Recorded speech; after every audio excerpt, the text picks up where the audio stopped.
আমার কাছে সর্বোচ্চ আগে আওয়ামী লীগই ভালো ছিল। ওই সময় মানুষ পেট ভরে খেত, চলতো, ঘুমাইতো, পারতো। তার মানে আপনি বলতে চাচ্ছেন ডক্টর ইউনূসের আমলে আপনার কাছে ভালো লাগছে? আমার কাছে ভালো লাগে না, এই মুহূর্তে বিদায় হয়ে চলে যায়। ওই একটা এনজিও মার্কেট সরকার, ওই এনজিওর হিসাবটা জানে, ওই দেশের রাজনীতি, দেশের হিসাব কিছুই জানে না। তার মানে আপনার কাছে কি মনে হচ্ছে আওয়ামী লীগের শাসন আমলটাই ভালো ছিল? হ্যাঁ, আমার কাছে ভালো লাগছে। আওয়ামী লীগের শাসন আমল, আওয়ামী লীগের শাসন ভালো লাগছে। কি কারণে ভালো ছিল? দেশের উন্নয়ন সার্বিক চাই, গ্রামগুলো শহরের মতো হয়ে গেছে। তাকে অংশগ্রহণ করতে দেয় তাহলে আমার ভোটটা আমি আওয়ামী লীগেই দেবো। আওয়ামী লীগকে দিবেন? হ্যাঁ, অবশ্যই দেবো। জয় বাংলার স্লোগানে বইরা যাইব এই দেশ। আওয়ামী লীগ 100-তে 100 আইব যদি নির্বাচন দেয়। ডক্টর ইউনূসের শাসন আমল আপনি কেমন আছেন? যে কোনো সরকার হচ্ছে খারাপ আছে। খারাপ? হ্যাঁ, কারণ হলো নিয়ন্ত্রণের বাইরে সবকিছুই। যেরকম মনে করেন ঘুষের কথা বলা যাবে না, হয়তো অন্যান্য সাইড ধর্ষণ, রাজধানী, খুন, ছিনতাই, এসব আর কি মোটামুটি নিয়ন্ত্রণের বাইরে। তার মানে আপনার কাছে কি মনে হচ্ছে আওয়ামী লীগের শাসন আমলটাই ভালো ছিল? হ্যাঁ, আমার কাছে ভালো লাগছে। আওয়ামী লীগের শাসন আমল, আওয়ামী লীগের শাসন ভালো লাগছে। কি কারণে ভালো ছিল? দেশের উন্নয়ন সার্বিক চাই, গ্রামগুলো শহরের মতো হয়ে গেছে। কি কি উন্নয়ন করেছে শেখ হাসিনা? যেরকম মনে করেন ওই যে ঢাকা সিটিতে দেখেন আপনি, যদি উত্তর সিটিতে যান, দেখবেন কুড়ুল বিশ্ব রোডে গেলে মনে হয় আমি আর এক জগতে আসছি। 300 ফুটে ঢুকবেন মনে হলো আমি দেশে নাই, বাইরে গেছি। মেট্রো রেল, তারপরে কি করে নাই, মানে এরকম কোনো কিছু দেখি না। অনেকে তো বলছে আওয়ামী লীগ মানুষের উপর জুলুম করেছে। আমি আপনাকে বলি, শাসন যেই করুক দোষ গুণ থাকবে। তবে আমার মনে হয় অন্যান্য সরকারও করছে, আওয়ামী লীগও করছে, দীর্ঘদিন শাসন করছে, তো ভুলটাও বেশি হতে পারে, এরকম কিছু করতে পারে। তার মানে আপনার কাছে সমষ্টিগতভাবে মনে হচ্ছে আওয়ামী লীগ? আওয়ামী লীগ ভোটার। আগামী নির্বাচনে কি আপনি আওয়ামী লীগের অংশগ্রহণ? যদি আওয়ামী লীগ অংশগ্রহণ নিয়ম নীতির মধ্যে থাকে, যদি ওনাকে অংশগ্রহণ করতে দেয় তাহলে আমার ভোটটা আমি আওয়ামী লীগেই দেবো। আওয়ামী লীগকে দিবেন? হ্যাঁ, অবশ্যই দেবো। অবশ্যই দিবেন? অবশ্যই, যদি সে মানে নির্বাচনের প্রক্রিয়া দিয়ে নির্বাচনে থাকে। আওয়ামী লীগের জুলাই গণ অভ্যুত্থানে যে প্রায় 2000 ছাত্রদেরকে হত্যা করা হলো, বিভিন্ন ছাত্রদেরকে হত্যা করলো, এই বিষয়ে আপনি? এই বিষয়ে শুধু এখন আওয়ামী লীগের হত্যা করে নাই, উভয় পক্ষেই হত্যা হয়েছে। একটা হলো মারামারি আর একটা হলো মারতে গেছে। আমি তো সরাসরি ওনাকে মারিনি, মারতে গেছি। উনি তো ক্ষমাও চাইছিলেন, উনি তো কোটা পুরোটাই দিয়ে দিয়েছে। ভুল জানা হচ্ছে। কিন্তু তাহলে যদি উনি এমন জুলুম না করতো তাহলে উনি পালাই গেল কেন? উনি পলাই গেল কেন? দেশের সার্বিক সাইড বিবেচনা করে উনি পলাইছে। সব দিক বিবেচনা করে? হ্যাঁ, সবটাই। উনি যদি আর একদিন দুদিন থাকে তাহলে আরো 10,000 লোক মারা যায়, 5,000 লোক মারা যায়, এই সব সাইড চিন্তা করছে। আমরা দেখেছি উনি যেদিন পালিয়ে যায়, ওই দিন উনি 1 ঘন্টা আগে কিন্তু ছাত্রদের উপর দিয়ে সেনাবাহিনীকে মানে সর্বোচ্চ ওদের আমার কথাটা ওই জায়গায় না, আপনার প্রশ্নটা অন্যদিকে যাচ্ছে। যে এরকম ওখানে কি ঘটছে এটা আপনিও জানেন না, আমিও জানি না। যেটা হচ্ছে আমাদের অনুমান আর পরবর্তী স্টেপের কথা। উনি হয়তো এরকম সিদ্ধান্ত নিয়ে চলে যাবে এটাই সিদ্ধান্ত ছিল তার।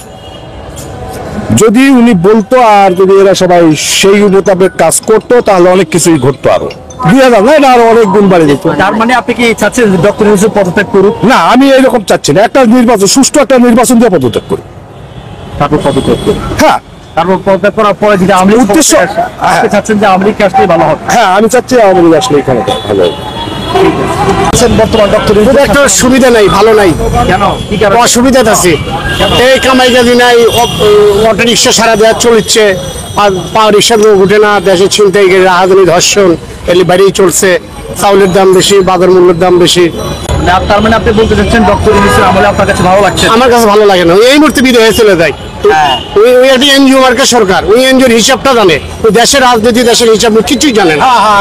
দেশের কিছুই জানে না। ওই 1 টাকা না গেলে 9 টাকা কেমনে পাওয়া যাবে সেই হিসাব ডক্টর ইউনূস জানে। দেশ চালাতে তিনি ব্যর্থ, তিনি দেশের কিছুই বুঝে না। আপনি কি আপনার কাছে মনে হয় আওয়ামী লীগের শাসন আমলে ভালো ছিলেন? আমার কাছে সর্বোচ্চ আগে আওয়ামী লীগই ভালো ছিল। ওই সময় মানুষ পেট ভরে খেত, চলতো, ঘুমাইতো, পারতো, কামাই রোজগার বেশি করতো। এখন কিছুই নাই। আপনি আগামী নির্বাচনে চান? আগামী নির্বাচন সব দলে অংশগ্রহণী নির্বাচন হবে, সব দলে অংশগ্রহণী নির্বাচন। আমি চলে যাবো ভাই।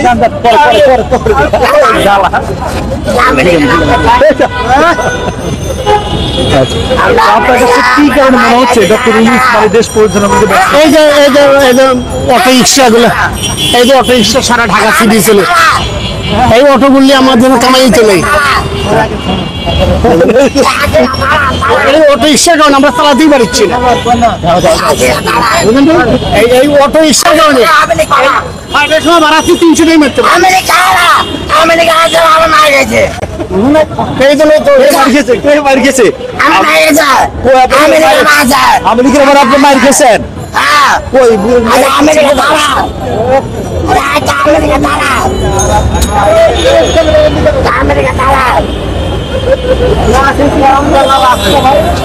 আচ্ছা, গণভবন তো রাষ্ট্রীয় জিনিস, গণভবন একটা রাষ্ট্রীয় সম্পদ। আমি মনে করি যে গণভবন কারোর বাপের না, গণভবন কারোরই না, গণভবন একটা রাষ্ট্রীয় সম্পদ। এখানে যে ভাঙচুর যে লুটেরাসটা করেছে, এটা আসলে আমি কি জানি যে বিভিন্ন সম্পদ যারা নিয়ে গেছে, অনেক কিছু চুরি হয়েছে, ভাঙচুর করেছে, এটা আসলে আমি মনে করি যে আমার যতটুকু ব্যক্তিগত অভিমত যদি জানতে চান, তাহলে আমি মনে করি এটা উচিত হয় না, কারণ এটা তো রাষ্ট্রীয় সম্পদ। রাষ্ট্রকে রক্ষা করার দায়িত্ব আমার, আপনার, সরকারের, সবারই। ঠিক আছে, রাষ্ট্র তো আমাদের সবার, সব কিছু মিলে আমাদের রাষ্ট্র। রাষ্ট্রীয় সম্পদ নষ্ট করার তো এখানে আমার কোনো দরকার নেই। আপনি একটা দলের পতন চেয়েছেন, আপনি পতন করতে পেরেছেন, আপনি তাদেরকে দলচ্যুত করতে পেরেছেন, এটা আপনার জন্য অবশ্যই খুশির, অবশ্যই আপনার জন্য জয়। তো এখানে আমার রাষ্ট্রীয় সম্পদ নষ্ট করার তো কোনো কারণ আমি আসলে দেখি না। এটা আমার রাষ্ট্রীয় সম্পদ, রাষ্ট্রের ক্ষতি, আমার দেশের ক্ষতি। হ্যাঁ, এটা তো আমি বললাম যে রাষ্ট্রীয় ক্ষতি ছাড়া আর কিছুই না, এটা রাষ্ট্রের ক্ষতি, এটাই। আমি যদি এখন বর্তমান পরিপ্রেক্ষিতে বলতে যাই যে আমি এখন নিরাপত্তার কতটুকু দাঁড়িয়ে আছে, আপনি হয়তো বারবার নোটিশ করবেন যে আমি বারবার ঘড়ি দেখছি যে কয়টা বাজে, আমি বারবার ঘড়ি দেখছি যে কয়টা বাজে। আমার বেশি লেট হয়ে গেলে আমার এলাকায় ঢুকতে হবে, আমি একটা মেয়ে, আমি একা, এটা আমি আমার শহরে, আমি আমার দেশে একা একটা মেয়ে, সন্ধ্যার পর কখনোই আমি মানে নিরাপদ না। ঠিক আছে, আগে 9999 কল করলে অ্যাটলিস্ট একটা মানে হেল্প অ্যাটলিস্ট পাইতাম, এখন সেই হেল্পটা আমি নিশ্চিত করতে পারি না। আমি এখান থেকে ওইটুকু সাবধানে যাব কি না, বা বাসা পর্যন্ত ঠিকভাবে পৌঁছাবো কি না, এ বিষয়ে আসলে আমার নিশ্চয়তা নেই। এমন অনেক আছে যে আমাকে আমি নিজেও অনেক হুমকি পেয়েছি যে এটা ওটা হ্যান ত্যান। তো এখানে আমার নিরাপত্তা কতটুকু আপনি হয়তো বা এই কয়েক মাসের একটা পরিসংখ্যান, ধর্ষণের একটা পরিসংখ্যান দেখলে বুঝতে পারবেন যে একটা মেয়ের জন্য বাংলাদেশ কতটুকু সেফ, কতটুকু মানে মানে কি বলবো নিরাপত্তা আমাদের দিচ্ছে প্রশাসন। এটা আপনি পরিসংখ্যান দেখেন, দেখলে বুঝতে পারবেন। আমি আমার দেশে নিরাপত্তাই নাই। আগে বলেন পরে বলেন, হয়তো বা 5ই আগস্টের ধর্ষণের মামলার মানে যদি বিচারের কথা যদি বলি, আমার দেশে ধর্ষণের বিচার কখনোই কেউ পায়নি। আসিয়া কোথায় চলে গেল? আপনি আসিয়ার খবর দিতে পারবেন? এই যে আসিয়াকে নিয়ে আমরা এত কিছু করলাম, এত লেখালেখি করলাম, এত মাতামাতি করলাম, বিচার আপনি পেয়েছেন? আপনি কি এটার বিষয়ে কোনো খবর, আর আপনি নিজেও মনে হয়, আমার মনে হয় যে কোনো খবর করেছেন নেক্সট টাইমে? এই যে একটা টপিক আসে, যত বড় একটা টপিক আসে, সেই টপিকটা ধামাচাপা পড়ে যাচ্ছে, ধামাচাপা পড়ে যায়। আসিয়া কই চলে গেছে? আসিয়ার ধর্ষণ মামলা নিয়ে আসিয়ার পরিবারের সাথে আমার মনে হয় না এখন কেউ কন্ট্যাক্ট করেছে। ঠিক আছে, তো আমার দেশে ধর্ষণের যে একটা বিচার, এই বিচারের মানে কখনোই হয় না, সেটা আপনি যে আমলেই বলেন না কেন। আপনি যে আমার সেই আসিফ নজরুল স্যার বলেছিল যে আসিয়ার যে ধর্ষকের যে বিচার, এটা 7 দিনের মধ্যে হবে। আমি আসলে এমন কোনো আপডেট পাইনি, বা এমন কোনো বিচারের কোনো কিছু পাই নাই যে আমি দেখতে পাই না যে আসিয়া ধর্ষকের বিচার এরকম হয়েছে। কই চলে গেছে আসিয়া? এখন নতুন টপিক চলে আসছে, নতুন একটা ব্যাপার চলে আসে। তো আমাদের দেশে এটাই হয় যে একটা বিশাল বড় বড় একটা ঘটনা ঘটে, নতুন একটা টপিক চলে আসে, সমন্বয় একটা বিয়ে করে ফেলে, অথবা নতুন দল ঘোষণা, তারিখ ঘোষণা করে ফেলে, পরে ওই যে মর্মান্তিক যে বিষয়গুলো থাকে, এই বিষয়গুলো ধামাচাপা পড়ে যায়। বুঝতে পেরেছেন? এটা হচ্ছে সব থেকে বড় কথা। আমি এটা আসলে শিওর বলতে পারবো না পরিসংখ্যান অনুযায়ী। দেশে, আমার দেশে অ্যাটলিস্ট আমি আগে বাসা থেকে বের হওয়ার সময় আমার কাউকে বলে যেতে বলে কাউকে নিয়ে বের হতে হতো না। এখন আমার বাসা থেকে বের হওয়ার সময় অবশ্যই বলে বের হতে হয়, কারণ এখন প্রশাসন খুবই, আমি বলবো যে নাকে তেল দিয়ে ঘুমাচ্ছে কিনা আমি জানি না। প্রশাসনের যে অবস্থা, হয়তো বা আগে প্রশাসন কতটুকু কি ছিল কি না করেছে আমি এটাও জানি না, বাট এখন যে বর্তমান প্রশাসন যে দায়িত্বটা পালন করছে, এটা আমি মনে করবো গা ছেড়ে দেওয়া দায়িত্ব পালন করছে। মানে তাদের করাটা দরকার, শুধুমাত্র এই জন্য করছে। আমার কথাই ওইটাই যে প্রশাসন আছে শুধুমাত্র নামমাত্র, এদের আসলে কোনো দায়িত্বহীনতা তো অবশ্যই। প্রশাসন যদি চায়, প্রশাসন যদি কঠোর হয়, তাহলে আমার বাংলাদেশের মেয়েরা কখনো অনিরাপত্তায় থাকে না। এই ওপেনলি কেউ কাউকে গুলি করে মারতে পারে না। মানে এগুলো আসলে হতো না। প্রশাসন ঢিলা বলেই প্রশাসনের এই মেরুদণ্ড ভাঙা দেখি, প্রশাসনের মেরুদণ্ড আছে মানে নামমাত্র আছে দেখেই এত কিছু হচ্ছে বা এত কিছু। আচ্ছা, বাঙালি পারে না এমন কোনো ব্যাপার আসলে আমার জানা নাই। বাঙালি সব কিছু পারে, বাঙালির দ্বারা ইচ অ্যান্ড এভরিথিং সম্ভব বলে আমি মনে করি। তো বাঙালি একজন বয়স্ক মহিলার কি করবে কি না করবে আমি জানি না। যেখানে একটা 3 বছরের বাচ্চাকে তারা ছাড় দেয় না, সেখানে বয়স্ক মহিলার কথা আমি বাদ দিলাম। যেখানে আমার রাস্তায় পাগল থাকলে, একটা যুবতী একটা পাগল থাকলে মানে তা সেও নিরাপদ না, সেখানে আমার দেশের মানুষকে নিয়ে আসলে আমার কিছু বলার নাই। তাদের মেন্টালিটি খুবই চিপ। আমি বাসা থেকে বের হব বা একটা মেয়ে বাসা থেকে বের হবে, দেখবেন যে ঠিকই আপনার পোশাক নিয়ে আপনার কোনো একটা ব্যাপার নিয়ে তারা কথা বলবে। এখন এই যে পোশাকে ধর্ষণের কথা আসলেই তারা পোশাক নিয়ে কথা তোলে, যে পোশাক ঠিক করো। 3 বছরের বাচ্চা কি পোশাক ঠিক করবে? 3 বছরের একটা শিশু বাচ্চাকে আপনি কি পোশাক ঠিক করতে বলবেন, তাই না? তো এই যে একটা মেন্টালিটির একটা বিষয় আছে, যে মানুষের পোশাক ঠিক না করে আসলে আমাদের মেন্টালিটির জায়গাটা ঠিক করা উচিত। যে যার জায়গা থেকে মেন্টালিটির জায়গাটা ঠিক করা উচিত।